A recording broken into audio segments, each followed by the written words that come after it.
और hungry people ambulance के अंदर ऑलराइट एकदम। नमस्कार दोस्तों, आज हम बात करने जा रहे हैं उस कलाकार की जो बिना हीरो बने भी हर फिल्म का हीरो बन गया। वो पैसा हमसे कौन लेता है और 10 करोड़ हम लेके छोड़ेंगे। जिसके चेहरे पर हंसी और आंखों में दर्द दोनों बखूबी नजर आते हैं। अरे भाई ये कहाँ मिलेगा ये बॉडी? जिसने फिल्मों में एंट्री डांस से ली, लेकिन कॉमेडी से लोगों के दिलों में जगह बनाई। तुम्हारी ममता का वारसी आ गया। जी हाँ, हम बात कर रहे हैं सर्किट के नाम से मशहूर। ये सर्किट, ये 2 अक्टूबर का है। ड्राई डे है भाई, स्टॉक लेके रखने का क्या? लेकिन रियल लाइफ में एक संजीदा और मेहनती कलाकार अरशद वारसी की। तूने भाई को बताया नहीं क्या कि भाई संजय दत्त लगता है यार?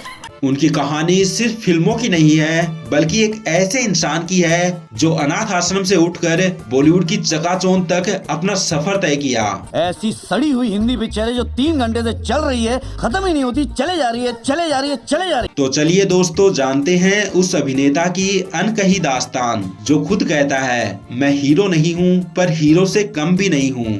बाबू मिल गए, लेट्स गो। अरशद वारसी का जन्म 19 अप्रैल 1968 को मुस्लिम परिवार में हुआ था। उनका पूरा नाम अरशद हुसैन वारसी है। उनके पिता का नाम अहमद अली खान था और वो गुलाब हैदर, जो कि एक म्यूजिक कंपोजर थे, उन्हें असिस्ट किया करते थे। साथ ही वो एक बेहतरीन हारमोनियम वादक भी थे। अरशद वारसी ने अपना ज्यादातर बचपन हॉस्टल में ही गुजारा था। उन्होंने अपनी प्रारंभिक शिक्षा नासिक के एक स्कूल से की थी और अपने स्कूल टाइम में वो नेशनल लेवल के जिम्नास्ट भी रह चुके थे। लेकिन फिर एक ऐसा दौर आया जब 10वीं कक्षा की पढ़ाई के बाद अरशद वारसी के पेरेंट्स की अचानक डेथ हो गई और अरशद वारसी अपने भाई के साथ एकदम अकेले पड़ गए थे।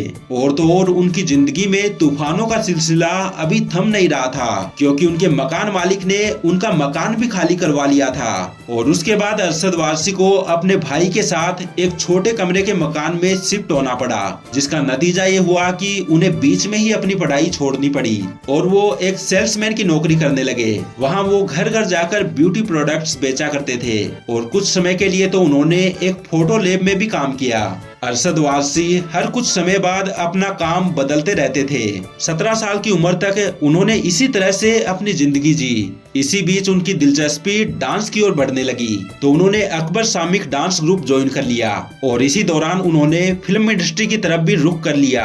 उन्होंने महेश भट्ट की फिल्म ठिकाना और काश में असिस्टेंट डायरेक्टर के रूप में काम किया।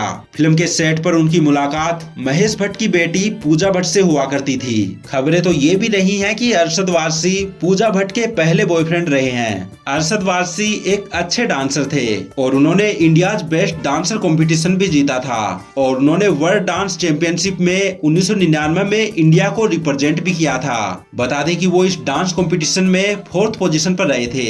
इसके बाद उन्होंने अपना एक डांस स्कूल भी ओपन किया था, जिसका नाम था ऑसम। उसके बाद अरशद वारसी को बहुत सारी फिल्मों से कोरियोग्राफी के ऑफर आने लगे थे। उन्होंने जिस फिल्म में सबसे पहले कोरियोग्राफी की थी वो फिल्म थी रूप की रानी चोरों का राजा। ये फिल्म साल 1993 में रिलीज हुई थी और इस फिल्म में जो टाइटल सॉन्ग है उसकी कोरियोग्राफी अरशद वारसी ने ही की थी।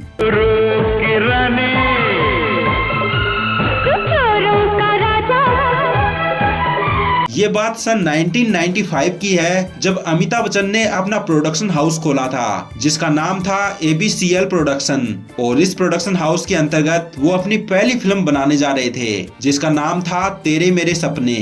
और इस फिल्म में वो सिर्फ नए चेहरे ही लेना चाहते थे, इसलिए अरशद वारसी को जया बच्चन जी का कॉल आया और उन्होंने अरशद वारसी को इस फिल्म में काम करने का ऑफर दिया।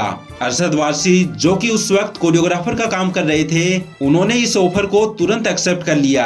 इस फिल्म में उनके साथ चंद्रचूड़ सिंह भी थे और उनकी भी एक डेब्यू फिल्म थी। अरशद वारसी पर फिल्माया गया गाना आंख मारे बहुत ही ज्यादा हिट हुआ था। आंख मारे ओ लड़की। और उस फिल्म में अरशद वारसी की एक्टिंग को भी बहुत ज्यादा सराहना मिली थी। उसके बाद 1997 से 2003 तक उन्होंने कई बेहतरीन फिल्मों में काम किया, जैसे बेताबी, मेरे दो अनमोल रतन, घात, त्रिशक्ति, जीतेंगे हम, हीरो हिंदुस्तानी, मुझे मेरी बीवी से बचाओ और जानी दुश्मन। लेकिन ये फिल्में कुछ खास बिजनेस नहीं कर पा रही थी और उनका कैरियर बहुत ही लो फेज से गुजर रहा था। अरशद वारसी को फिल्में भी कम मिलने लगी थी और जो मिल भी रही थी वो ज्यादा चल नहीं रही थी। तब उन्होंने टीवी पर काम करना शुरू कर दिया। उन्होंने कई सारे टीवी शोज होस्ट किए। 2001 में श्वेता मिलन के साथ उन्होंने राजमताज नाम का एक रियलिटी शो होस्ट किया था और 2003 में उन्होंने करिश्मा नाम के एक सीरियल में काम किया जिसमें अरबाज खान, संजय कपूर और करिश्मा कपूर जैसे कलाकार भी थे। बिग बॉस रियलिटी शो जिसे सलमान खान कई सालों से होस्ट कर रहे हैं, इस शो के पहले सीजन को जो कि 2006 में आया था, अरशद वारसी ने ही होस्ट किया था। इसके बाद अरशद वारसी की किस्मत चमकी और उनकी कुछ बेहतरीन फिल्में आई, जिसमें से एक थी 2003 में आई राजकुमार हिरानी की फिल्म मुन्ना भाई MBBS। इस फिल्म ने अरशद वारसी की जिंदगी ही बदल कर रख दी और अरशद वारसी खुद भी कहते हैं कि अगर मुन्ना भाई MBBS फिल्म उन्हें ना मिली होती तो शायद बॉलीवुड में उनका कैरियर खत्म हो चुका था। 2004 में आई फिल्म हलचल में वो कॉमेडी करते हुए नजर आए। उसके बाद उनकी कुछ और फिल्में आई जैसे कि कुछ मीठा हो जाए, शहर, मैंने प्यार क्यों किया, सलाम नमस्ते, चॉकलेट और वाह लाइफ हो तो ऐसी। इन फिल्मों में उन्होंने सपोर्टिंग एक्टर का रोल किया। 2006 में आई गोलमाल में उन्होंने बहुत ही बेहतरीन काम करके दिखाया और 2006 में ही राजकुमार हिरानी की फिल्म लगे रहो मुन्ना भाई में वो फिर से सर्किट के रूप में नजर आए। इस फिल्म में उनके निभाए रोल के लिए best performance in comic role का फिल्म फेयर अवार्ड भी मिला।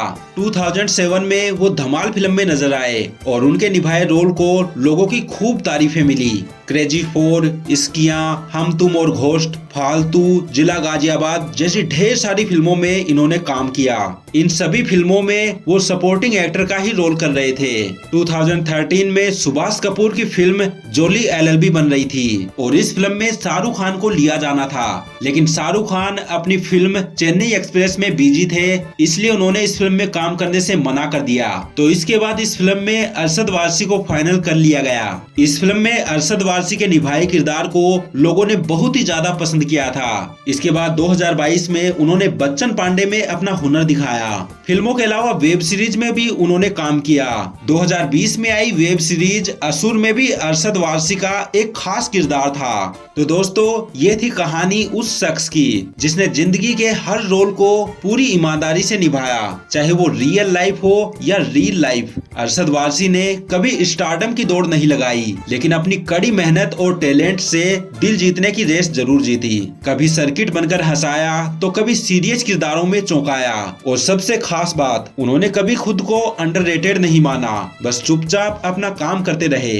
अगर आपको भी लगता है कि अरशद वारसी जैसा टैलेंट सच में रिस्पेक्ट डिजर्व करता है तो इस वीडियो को लाइक करें, शेयर करें और कमेंट में लिखिए वी लव यू सर्किट। मिलते हैं अगली बार एक और दिलचस्प कहानी के साथ। तब तक के लिए अलविदा।